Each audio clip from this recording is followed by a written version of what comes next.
Kalian pernah gak sih merhatiin indikator baterai health yang ada di handphone kalian? Yang awalnya pas awal beli itu 100%, kok sekarang menurun sih jadi 80%, bahkan ada tulisan servis seperti ini. Kenapa sih hal ini bisa terjadi? Nah, di video kali ini gue pengen ngebahas hal tersebut. Dan buat kalian yang mau join ngobrolin tentang baterai health, kalian bisa tulis di kolom komentar. Gue bakal bales kok komenan kalian.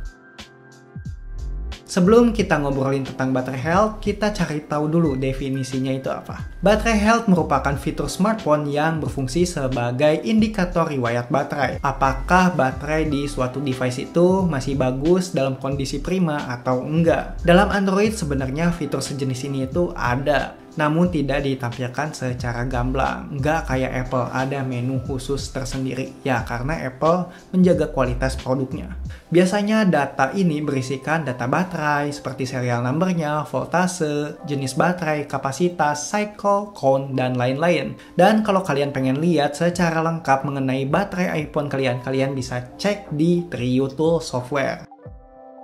Baterai health ini biasanya dijadikan patokan apakah device iPhone atau enggak smartphone kalian itu dalam kondisi prima atau enggak. Padahal data pada smartphone kalian yang berisi tentang baterai health itu bisa di reset dan juga diakali gitu ya. Dan angka adalah angka gitu ya. Kadang tidak mencerminkan kondisi realnya. Maka dari itu pengujian baterai yang paling ampuh menurut gua dengan cara mengobservasinya secara seharian. Apakah baterainya sering ngedrop, misalnya pas di cas itu cepat penuh, berarti itu baterainya ya ada indikasi ngedrop.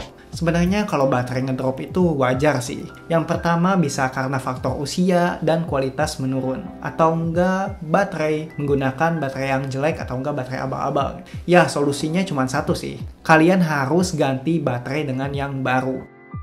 Ngomongin baterai health pada iPhone, kok bisa menurun sih indikatornya? Ya menurut gua hal itu adalah hal yang wajar. Semua barang elektronik pasti akan menurun kualitasnya dan juga fungsinya gitu. Ya ada masa-masanya gitu ya. Untuk barang elektronik seperti gadget, normalnya ya 2-5 tahun itu udah termasuk kondisinya itu baik, apalagi device yang ada baterainya. Kalau barang kayak kulkas, mesin cuci yang nggak ada baterainya, itu bisa tahan 5 tahun lebih. Dan musuh semua alat elektronik adalah panas dan juga air. Apalagi yang pakai baterai. Kalau kalian pengen ngerawat baterai di suatu smartphone, ya kalian harus hindari panas. Apalagi panas yang berlebih. Karena panas merusak komponen pada smartphone. Dan gua punya beberapa tips nih buat kalian agar kalian bisa menjaga kesehatan baterai, apalagi kalian yang pakai iPhone atau Android juga boleh sih.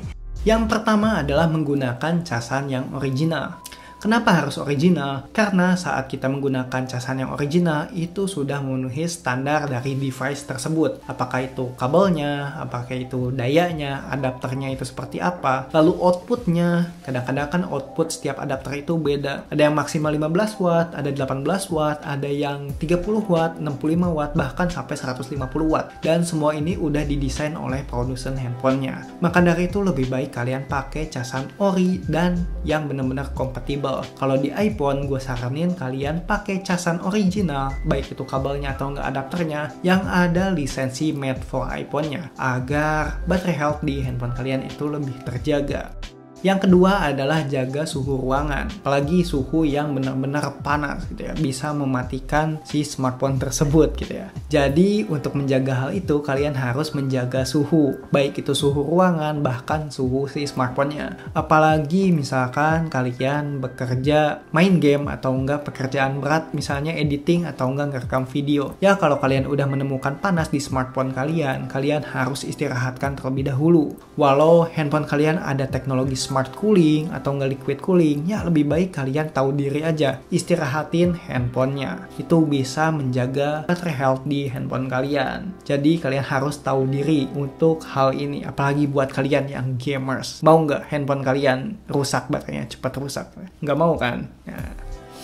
Yang ketiga adalah hindari pengecasan di malam hari. Nah, kebiasaan orang adalah mengecas handphone malam hari dan pas pagi dia mencabut. Biasanya ngecasnya itu 4-8 jam gitu. Itu lama banget ya, lama banget. Nah, kebiasaan buruk ini benar-benar mempengaruhi baterai health-nya. Maka dari itu si handphone itu kadang-kadang ya baterai health-nya cepat nurun ini karena kebiasaan ini. Lebih baik kalian menghindari kebiasaan ini.